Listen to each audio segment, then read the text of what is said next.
Good morning विद्यार्थी मित्रों। આપણે અહીં અંગ્રેજીની શરૂઆત કરીએ તો અંગ્રેજીમાં આપણે આર્ટિકલ્સ શીખીશું। Articles a an and the. Articles ક્યાં છે? A an and the. A an અને ટી એચ ઈ ધ। તો આપણે આર્ટિકલ્સ પહેલાં તો શીખી લઈએ। આર્ટિકલ્સ એ એન ધ છે એ પહેલાં શીખી લઈએ। स्वर अने व्यंजन। स्वर तो अंग्रेजी में स्वर क्या छे? ए ई आई ओ अने यू। अने व्यंजन क्या छे? आल्फाबेट में आवता ए ई आई ओ यू सिवायना बधा शुं हशे? व्यंजन। तो लखो ए ई आई ओ अने यू सिवायना आवता तमाम मूळाक्षरो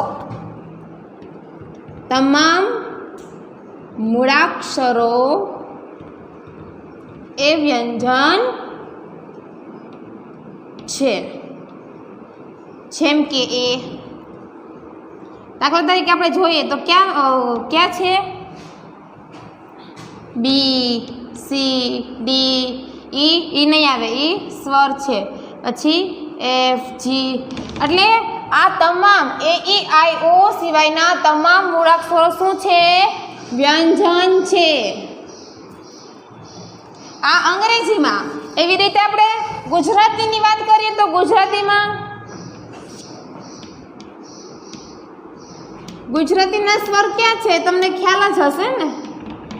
अ आ ई उ उ ए ऐ ओ औ अम अने अह। अंग्रेजीना स्वर छे ए ई आई ओ यू, ज्यारे गुजरातीना स्वर केटला छे? 12। क्या? अ आ ई उ ए ऐ ओ अम अने अह। तो गुजरातीना स्वर तो आवी गया, तो गुजरातीना व्यंजन क्या छे? तो जोईए क थी ज्ञ ए गुजरातीना क थी ज्ञ ए व्यंजन छे। बधाए साथे साथे लखवानुं छे। कोई अंग्रेजीना स्वर कही तो ए ई आई ओ यू अने गुजरातीना स्वर कही तो आ। अंग्रेजीना व्यंजन तो ए ई आई ओ यू सिवायना तमाम मूळाक्षरो ए व्यंजन छे, ज्यारे गुजरातीना स्वर क थी ज्ञ ए व्यंजन छे। हवे आपणे आर्टिकल्स लखाई गयुं छे बधाने। हवे आपणे आर्टिकल्स विશે વધારે માહિતી મેળવશું। બધાને સાથે સાથે લખતો જવાનું છે। જો સ્પીડ ઓછી હોય તો વિડિયોને પુશ કરી અને લખવાનું રહેશે। સ્વર અને વ્યંજનની વાત। હવે આ એ એન અને ધ માં એ અને એન ए अने एन नी बात करिए तो ए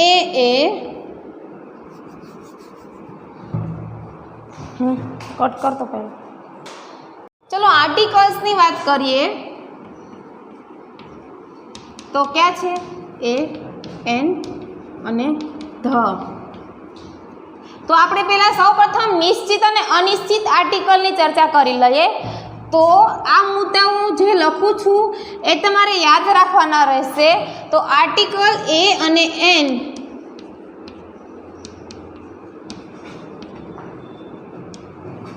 अने ए एन ए अनिश्चित आर्टिकल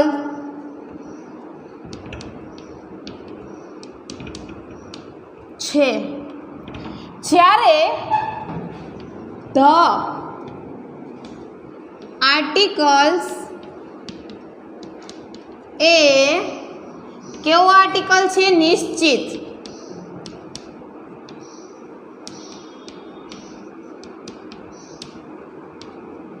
કહેવાનો અર્થ કે જ્યાં ચોક્કસ સ્થળ દર્શાવતું હોય, ચોક્કસ વ્યક્તિ, ચોક્કસ નામ કંઈ પ્રોપર હોય તો ત્યાં આગળ ધ આવે, અને એન ક્યાં આવે એની આપણે ચર્ચા કરીએ તો એ આર્ટિકલ્સ.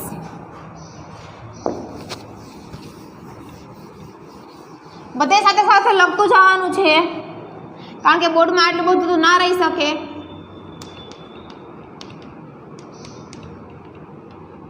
તો કોઈ પણ વ્યાખ્યા લખજો. કોઈ પણ જાતિવાચક કે સંજ્ઞાવાચક, કોઈ પણ જાતિવાચક કે સંજ્ઞાવાચક ઉચ્ચારણ વ્યંજનથી થતો હોય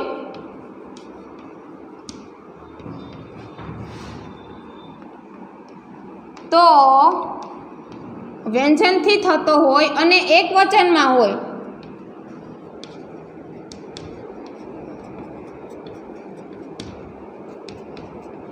તો શું આવશે? કયો આવશે?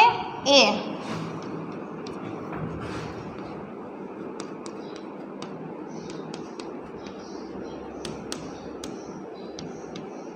હવે ધારો કે આપણે એક્ઝામ્પલ કરીએ. અહીંયા પેન છે તો પેનની આગળ શું આવશે? A pen. આપણે શું વાંચીએ? ખાલી પેન ના વાંચે ને, અ પેન. પછી ડોગ. ડોગ છે તો આપણે શું વાંચશું? એન ડોગ વાંચશું કે એ ડોગ વાંચશું? એબીસીડીમાં છે ને ડી છે, આપણે સ્વરની વાત કરીએ તો એ ઈ આઈ ઓ યુ આવતા હતા ને. તો ડોગ છે ઈતામાંથી ડી છે તો ડી તો કેમ નથી, તો શું થાય? વ્યંજન થાય ને. તો ડોગ છે તો એની આગળ શું આવશે? એ ડોગ. પછી અ પેન, અ ડોગ. પછી એક્ઝામ્પલ લઈએ તો કેટ. વ્યંજન છે કે સ્વર? પહેલા તો એ જ નોટિસ કરવાનું. તો વ્યંજન છે તો શું આવશે આગળ? એ. પછી મેન, માણસ, તો એ આવશે કે એન આવશે? એ. કેમ કે આ વ્યંજન છે, આ મેન. આવી રીતે આપણે એક્ઝામ્પલ જોઈ ગયા. હવે આપણે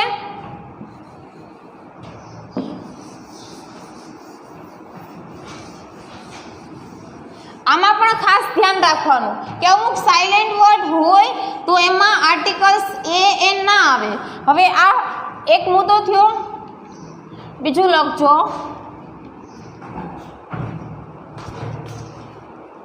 એવું હોય કે લખાય, આપણે એમ કહીએ કે મેં અહીં પેન લખ્યું તો એમાં તો આપણે ખબર જ છે કે અ આવશે, પણ હું અહીં લખું યુનિયન, અહીંયા એ મૂકું તો તમને પ્રશ્ન થશે કે મેડમ તમે એ કેમ મૂક્યો? ત્યાં તો એ એન ના આવે, કારણ કે આપણે અહીંયા છે કે સ્વર એ ઈ આઈ ઓ યુ છે તો અહીંયા તો યુ આવી ગયો, અને તમે એ એન મૂકો તો એ ખોટું પડે. તો હું અહીંયા એ મૂકું, તમને થાય ને સવાલ કે તમે અહીંયા એ કેમ મૂકો? તો એના માટે જ તમને હું લખાવું છું.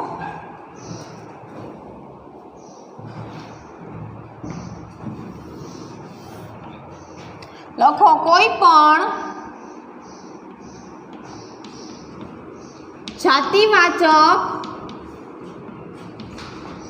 કે સંજ્ઞાવાચક નો ઉચ્ચારણ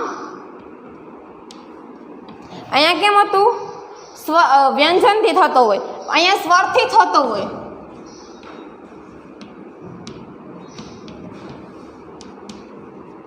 અને એક વચનમાં હોય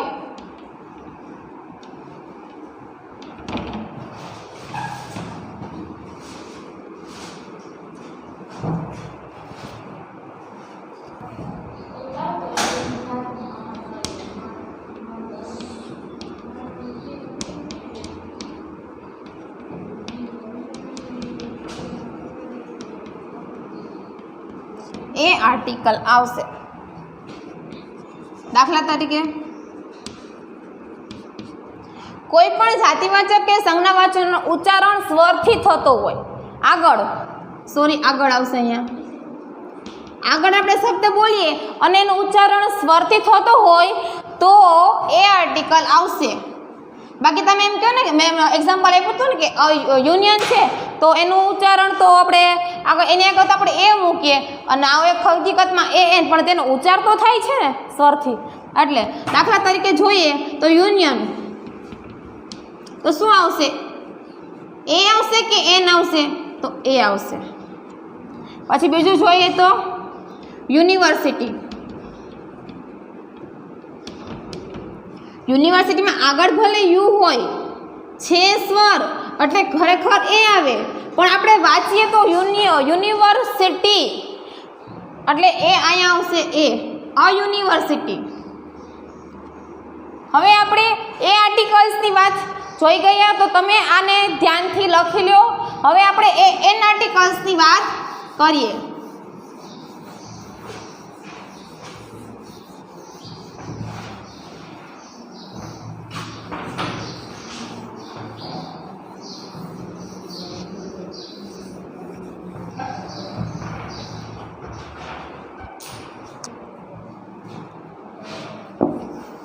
આપણે એ આર્ટિકલ્સની અહીં વાત કરી ગયા. હવે આપણે વાત કરશું એન આર્ટિકલ્સની.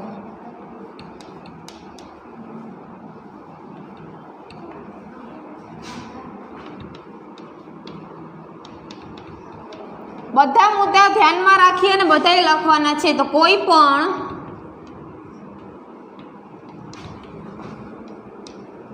જાતિવાચક કે સંજ્ઞાકરણનો ઉપયોગ સ્વરથી થતો હોય તો ત્યાં આપણે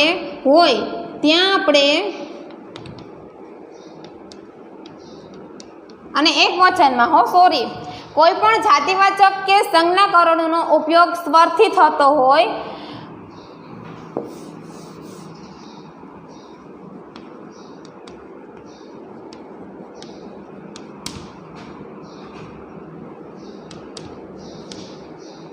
ત્યાં આપણે કયો આર્ટિકલ્સ મૂકશું?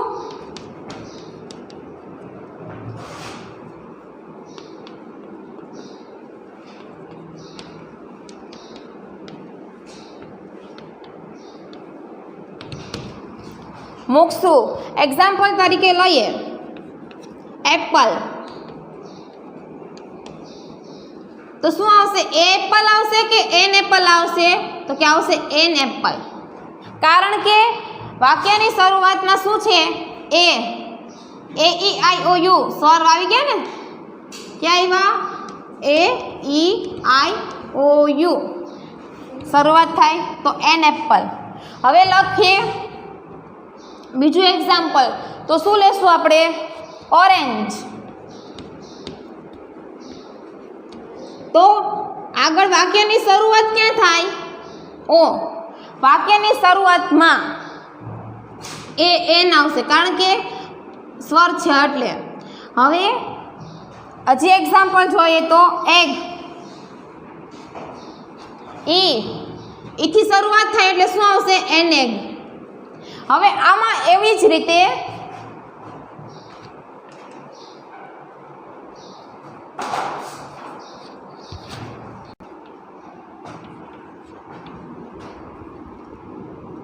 એક વચનમાં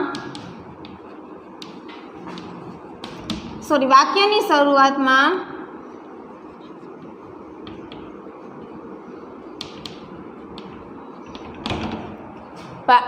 જો કોઈ પણ જાતિવાચક કે સંજ્ઞાકરણનો ઉપયોગ સ્વરથી થતો હોય તો અહીંયા સ્વરથી થાય, પણ અહીંયા વાક્યની શરૂઆતમાં વ્યંજનનો ઉપયોગ થાય.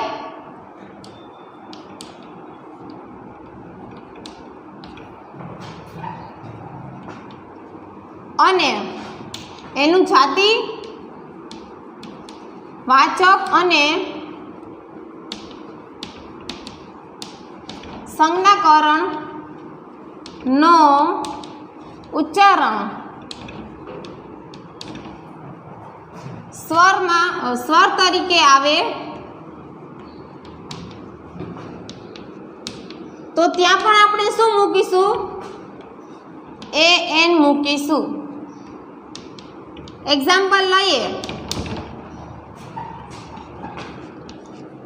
હોવર. હવે આ તો આર્ટિકલ્સ કયો આર્ટિકલ્સ છે? વ્યંજન. વ્યંજન છે ને, પણ આપણે હોવર એમ વાંચીએ તો એનું ઉચ્ચારણ શું થાય છે?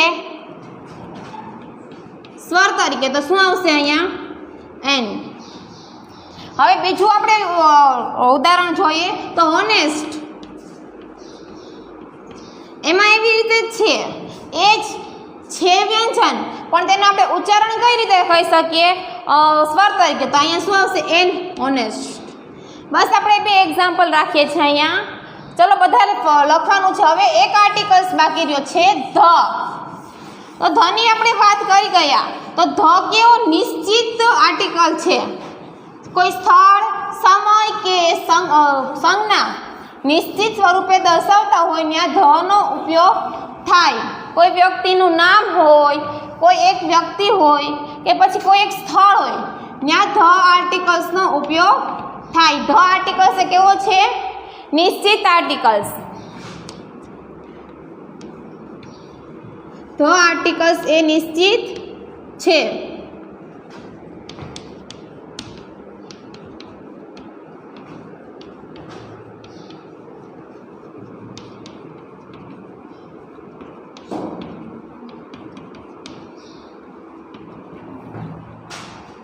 કોઈ પણ વ્યક્તિ, સ્થળ કે પછી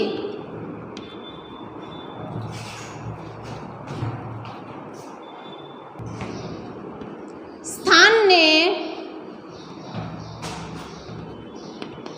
દર્શાવવા માટે આપણે કયો આર્ટિકલ્સ ઉપયોગ કરશું?